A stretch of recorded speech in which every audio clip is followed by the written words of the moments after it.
How you doing? How do you respond to like people who disagree? Have you come across people who disagree with this? Oh. Are you here every day? No. I come here like 3 times a semester usually. I got a question. But yeah, people who disagree, it's quite often. I got a question. The only thing, it's not necessarily that really I disagree. Like, the only thing I just don't care about is like baby killers or whatever, like abortions or something like that. I just feel like, yo, it's their body, their choice. So it's their choice to kill a baby? Are you a Christian? Not necessarily like that, but I don't know. It's not their body they're killing, it's someone else's body. Christians being the biggest hypocrites. Well, I mean, there actually are no Christian hypocrites. There's fake like Christians. This stance right here is like kind of like hypocrisy. Because why I feel like our religion, we're so quick to point out and judge what every other person is doing. But us, we don't literally listen. I live a holy life. I obey God. So if I was doing that, that'd be hypocrisy. If I was living a wicked life myself and pointing out those wickedness, that'd be wrong of me to do that. Jesus talks about that in Matthew 7, 1 through 5. But I'm not living a wicked life. I'm living a holy life. I obey God. What's that? What about him? So you just automatically look at someone and be like, yep, he's bound to hell. Yeah, he's actually, I don't say that about anyone. They're on the list that the Bible condemns them, not me. I'm just a messenger of God, just declaring what his word says. Like you pointed out that guy. I don't know if you're trying to say he's homosexual? I didn't say anything. No, him. I was asking him. He pointed him out. He said, what about him? Because of his ways. I mean, he might be. He might not be. I don't know. I don't know. We're the biggest judges. I know that about Christians. We judge a lot. Well, I mean, judging's important. We all make judgments every single day. Place to judge anyone. Well, if you're a hypocrite, you're right. You're not in a place to judge. But if you're not a hypocrite, you are in a because. How do you determine if you're a hypocrite? You could literally be sinning like a few minutes ago. You wouldn't even know that. No, I mean, I'm aware of my sin.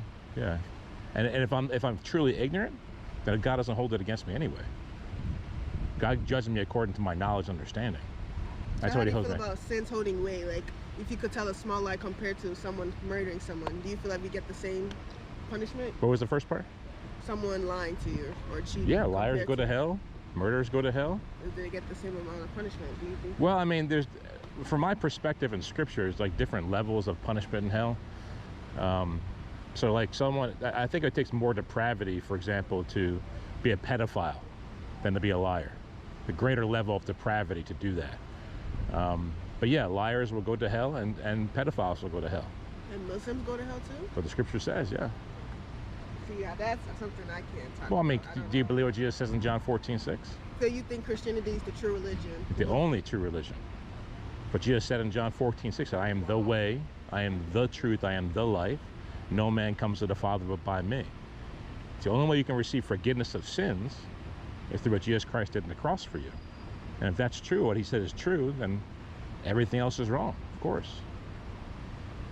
I mean, Jesus isn't a liar, right? He said, I'm the way, not one of the ways. I'm the truth, not one of the truths. And I'm the only way to... That's not the same thing they're teaching in Islam. No, Islam teaches that Jesus did not die on the cross. He's not the Son of God. That you don't receive forgiveness of sins through what he did on the cross. They say that you have actually an imaginary scales around your neck. You're trying to outweigh the good and evil in your life. Don't you think that's the same way they think about Christians? That, Virgin Mary and all that? No, they believe in the Virgin Mary. But they believe Jesus is a prophet. They don't believe he's the Son of God and God in flesh. Yeah, so the major tenets of Christianity and Islam are completely opposite of each other. There may be some similarities here and there, but the major tenets are really not even close. I agree with all this. I just didn't know about the Muslims. I don't want to come out. I got a question. Do you think you could, forgive adultery? Yeah, God can forgive any and also. Yeah. Can I forgive adultery? I mean, like if my wife cheated on me? Yeah, I think I could forgive that. I mean, it wouldn't be easy because there's betrayal there and there's trust that's been broken there. It would harm our relationship for a period of time. I had to build the trust back up. But if God can forgive adultery, why can't I forgive adultery? So you would look at her the same once you're done? Well, not immediately. Not immediately. But not immediately, but there'd be a trust issue for a while. But I wouldn't hold it against her. Wow. Because that's what God did for me. God's forgiven me of tens of thousands of sins. You have to be willing to forgive sins that hurt you. That's right. I mean, sin hurts God, doesn't it? And he forgives. It cost him his only son. But he forgives. So Jesus said actually in Matthew 6 and in Matthew 18, Jesus said the same thing. He said, if you don't forgive someone the sins they commit against you, God will not forgive you of the sins you commit against him. So unforgiveness will cost you your forgiveness. You can't pick and choose sins that, Now, for example, let's say I had someone babysit my children and they sexually molested one of them and they were genuinely repentant. I'd forgive them, but they wouldn't be watching my children anymore, right? That'd be foolish. That is so deep. And so there's got to be, there's a trust issue, obviously, when it comes to forgiveness. And God's the same way. If a pastor commits some kind of severe sin, God's not going to call him right back into the ministry, right? He's got to have some time to prove himself again, that he's worthy of that kind of trust and that kind of authority in someone's lives.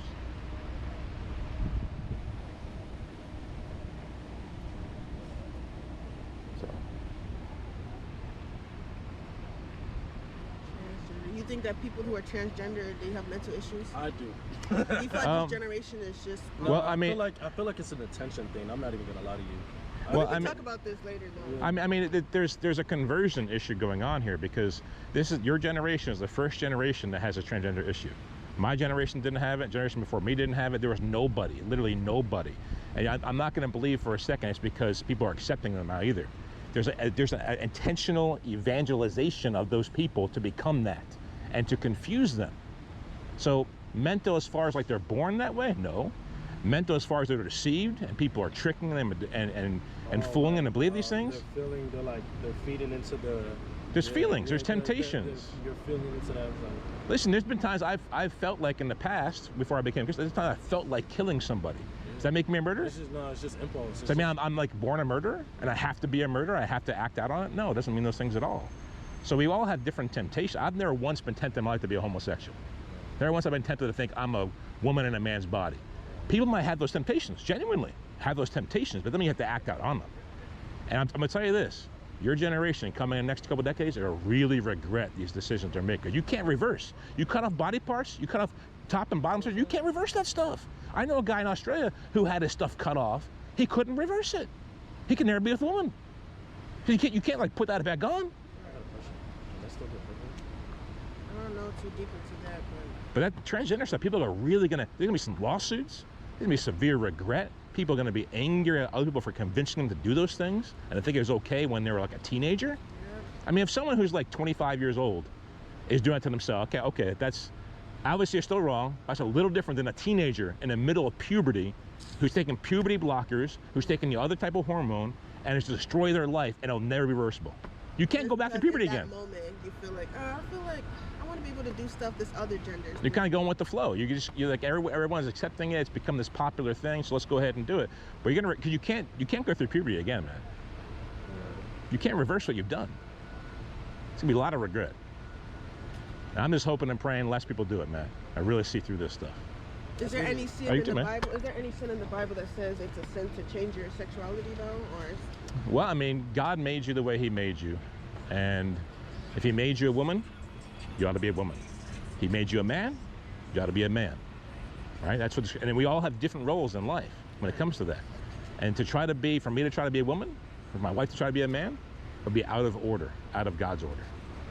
So God has an order in this universe. He made you a woman. He made you a man. Just walk in that role that He's given you. Don't try to change that. So there's no specific commandment on the Bible that says... Well, the scripture talks about homosexuality. It's completely against that, and sodomy. Homosexuality is actually trying to act like the opposite sex. Sodomy is actually engaging in sexual activity with someone of the same gender as you. Oh, Lord. So the Bible is against both those things. So common sense tells you if someone's chopping off body parts to become the opposite sex, obviously that's wrong. Because even before that, it's wrong. Right. Okay. Yeah. Thank you very much. You're welcome. I'm sorry. I know it's a lot. Nice meeting you, sir. You too. Nice meeting you. God bless you guys.